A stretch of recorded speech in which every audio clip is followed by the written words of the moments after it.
The first time I saw this tiny electric car, I laughed. Honestly, I thought it was a joke. It looked smaller than a Mini Cooper, cheaper than most motorcycles, and almost too simple to be called a real car. Online, people describe vehicles like this as golf carts with doors, toy cars, or plastic boxes on wheels. Some even wonder how they could possibly be legal on public roads. Then I heard something even harder to believe. Some versions sell in China for around $3,000, and in certain local markets, even less. A real electric car for about the price of a premium smartphone. That completely contradicted everything I thought I knew about electric vehicles. For years, we've been told electric cars are expensive because batteries are expensive, more technology, more electronics, higher production costs. That's why many new electric cars in America still cost $40,000, $50,000, even $60,000. So how could another country keep producing electric cars for a fraction of that price? At first, I assumed there had to be a catch. Maybe they were unsafe. Maybe they barely worked. Maybe they weren't really cars at all. Instead of arguing with strangers online, I decided to go see them for myself. I wasn't looking for the cheapest car. I wasn't trying to review another electric vehicle. I wanted to answer a much bigger question. Who keeps building these tiny cars? Who actually buys them? Why are millions of them appearing across China? And perhaps the biggest mystery of all, why has the rest of the world struggled to build anything similar? I followed these tiny electric cars through exhibitions, neighborhoods, factories, and even across the Pacific Ocean. The more I investigated, the less this story became about one cheap little car. Instead, it slowly turned into a story about something almost invisible, a manufacturing system that most people never notice, even though it's hiding in plain sight. Walking into the exhibition hall, the first thing I noticed wasn't the technology, it was the laughter. Rows of tiny electric vehicles filled the hall, mini pickup trucks, compact delivery vans, neighborhood commuters, three-wheel utility vehicles. Almost every foreign visitor reacted the same way. Phones came out. People smiled. Some pointed at the smallest cars and laughed. You could almost hear the same questions repeating, is that really a car? Who would actually buy something like this? Those reactions felt familiar, because only a few days earlier, I would have asked exactly the same thing. Then someone opened the door of a Wuling Hongguang Mini EV. One person climbed inside, then another. Then another. Finally, 4 adults were sitting inside one of the smallest electric cars I'd ever seen. Nobody argued. Nobody tried to convince anyone. The evidence was right in front of us. The doors closed. Normally, the seats worked. The cabin looked small, but surprisingly usable. The laughter began to fade. Not because anyone had explained anything, but because reality had quietly replaced assumption. The surprises kept coming. The air conditioner switched on. A touchscreen lit up across the dashboard. The steering wheel had multifunction controls. Driver and passenger airbags were already standard. Even auto hold appeared on the equipment list. One by one, every feature challenged another assumption. Maybe this wasn't just a toy. Maybe this wasn't just a golf cart. Maybe everyone, myself included, had judged these little cars far too quickly. Without realizing it, the conversation had completely shifted. Nobody was asking whether it looked funny anymore. Now everyone wanted to know something much more important. How could a car this cheap include all of these features? Of course, sitting inside a car is one thing, driving it is another. If it couldn't survive real traffic, none of these discoveries would matter. So the next step was obvious. Take it onto the road. Because if this tiny electric car could actually drive like a normal car, then perhaps the biggest misunderstanding wasn't the vehicle itself. Perhaps the misunderstanding was everything hiding behind it. The next surprise didn't come from a factory. It came from an ordinary neighborhood. No flashing lights, no giant exhibition hall, no enthusiastic salespeople, just a woman who had been driving one of these tiny electric cars for the past 6 years. She wasn't showing it off. She wasn't making videos. She wasn't trying to convince anyone. She simply used it, the way millions of people use their cars every day to go shopping, visit family, pick up children, commute across town. Watching her quietly drive through familiar streets completely changed the way I looked at these vehicles. Outside China, many people judge them by what they aren't. They aren't fast, they aren't luxurious, they aren't exciting. But the people buying them weren't asking those questions. They were asking something much simpler. Can this get me where I need to go without costing a fortune? That single question changes everything. For someone driving 10 or 15 kilometers a day, paying tens of thousands of dollars for a large electric SUV simply doesn't make sense. Most daily trips are surprisingly short, buying groceries, taking children to school, going to work, visiting friends, running errands. The tiny Wuling wasn't trying to replace a Tesla. It wasn't trying to replace a BMW. It was replacing thousands of short trips that had never needed a large, expensive vehicle in the first place. Suddenly, the idea of a tiny electric car no longer seemed strange. It seemed logical. The real surprise wasn't that China built a small car. The real surprise was how many transportation problems could be solved without building a big one. That was the second belief to collapse. People weren't buying the cheapest car they could find. They were buying the simplest solution to a problem they faced every day. By now, two things had become clear. First, these weren't toy cars. Second, millions of ordinary people genuinely found them useful. So another question immediately appeared. If demand was real, how could manufacturers keep selling them at prices that seemed almost impossible? A modern electric car still needs a battery, an electric motor, electronics, steel, glass, seats, software, factories, workers. Every one of those costs money. Yet somehow, companies across China kept producing vehicles that looked impossibly affordable.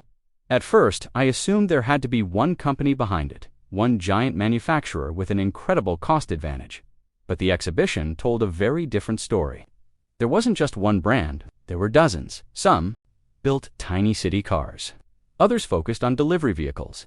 Some specialized in neighborhood transportation. Others produced small commercial trucks. Different logos, different designs, different prices.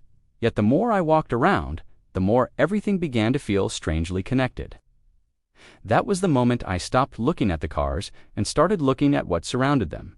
The batteries, the motors, the charging systems, the controllers, the suppliers, the companies most visitors simply walked past without noticing. And that's when the investigation took an unexpected turn. Maybe the biggest story inside this exhibition wasn't sitting under the spotlights at all. Maybe it was hidden inside hundreds of booths selling parts that almost nobody stopped to photograph. Because if dozens of different brands could all build incredibly cheap electric vehicles, perhaps they weren't competing the way I'd imagined. Perhaps they were sharing something much bigger. And if that was true, then I wasn't really investigating cheap cars anymore. I was about to step inside the industrial system that made them possible. The next morning, I returned to the exhibition with a completely different mindset. The cars were no longer my destination. They had become my starting point. Instead of stopping at every colorful little EV, I began walking into the halls many visitors ignored. There were no dramatic product launches here, no crowds gathering for test drives.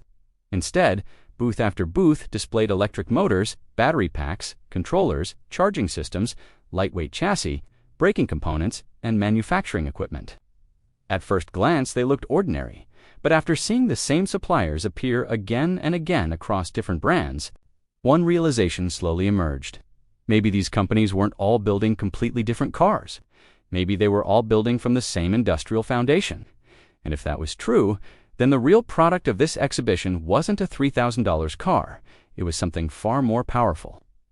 The longer I walked through the exhibition, the stranger everything became. Different brands, different logos, different body styles, yet many seemed to share the same mechanical DNA. One supplier displayed electric motors that appeared in several different vehicles. Another specialized only in battery packs. A few booths away, another company produced controllers. Then came braking systems, charging modules, steel frames, plastic body panels. Every few minutes, another piece of the puzzle appeared. Instead of each company building an entire car from scratch, many were buying from the same network of suppliers. Imagine walking into a bakery where every shop sells different cakes, only to discover they all buy flour from the same mill, sugar from the same refinery, and chocolate from the same factory. Suddenly, the competition looks very different. They aren't reinventing everything. They're building on the same foundation. That realization completely changed how I looked at these tiny vehicles. The cheapest part of building a car isn't always making the car. It's avoiding the need to invent everything yourself. China has spent years building an ecosystem where thousands of specialized companies each become exceptionally good at doing just one thing. One company perfects batteries, another focuses only on motors, another develops electronic controllers, another stamps metal frames, another manufactures charging equipment. When every supplier becomes more efficient, every car manufacturer becomes more competitive. The improvement doesn't stay inside one company. It spreads across the entire ecosystem. That idea explains something many people outside China often misunderstand.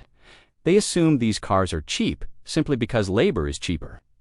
Labor certainly matters, but it doesn't explain everything. If low wages alone created competitive industries, dozens of countries would already dominate electric vehicle production. Instead, what stood out inside the exhibition was something much harder to build: density within a relatively small area. Suppliers, factories, engineers, logistics companies, and manufacturers were all connected. A battery supplier could deliver components within hours instead of weeks. A manufacturer could redesign a part without waiting months for overseas shipments. Engineers from different companies often worked in the same industrial districts. Problems moved quickly, and solutions moved even faster. Every improvement made the next company slightly more efficient. Every new supplier lowered costs for dozens of manufacturers. The ecosystem learned together. It evolved together. That's very different from one successful company building one successful product. This is an industrial network continuously making itself stronger. And perhaps that's why so many companies can afford to sell vehicles at prices that seem impossible elsewhere. The cheap car isn't the beginning of the story. It's the final result. The real story begins much earlier.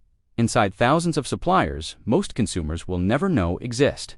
Standing there surrounded by motors, batteries, and manufacturing equipment, another belief quietly disappeared.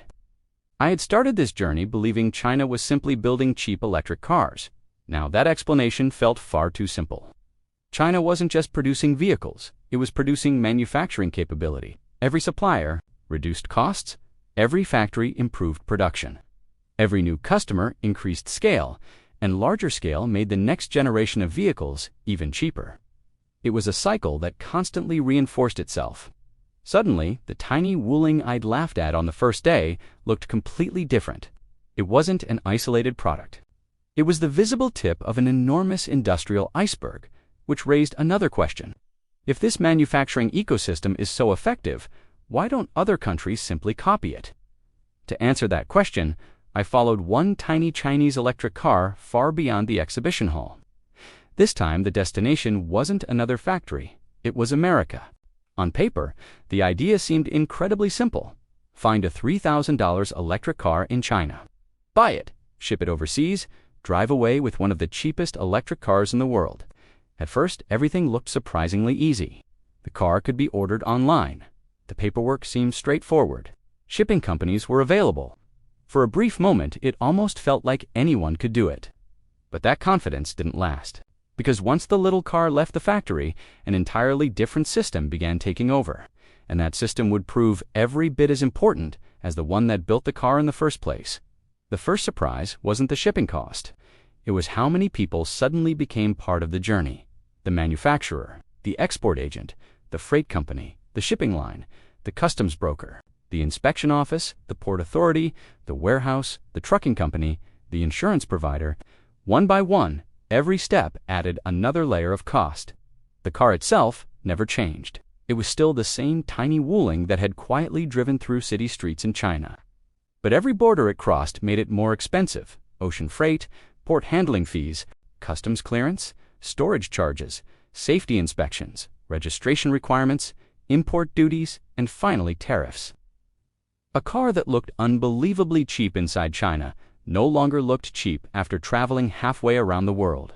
Not because someone had redesigned it, not because someone had improved it, but because it had entered an entirely different industrial and regulatory environment. For years, many people assumed the only reason Chinese cars were cheap was lower production costs. Now, another reality became impossible to ignore. Building a car and delivering a car are two completely different businesses. The vehicle wasn't becoming expensive, the journey was. At this point, another common assumption quietly disappeared. Many people ask a simple question. If China can build a $3,000 electric car, why doesn't America just import millions of them? On the surface, that sounds perfectly reasonable, until you follow the entire journey.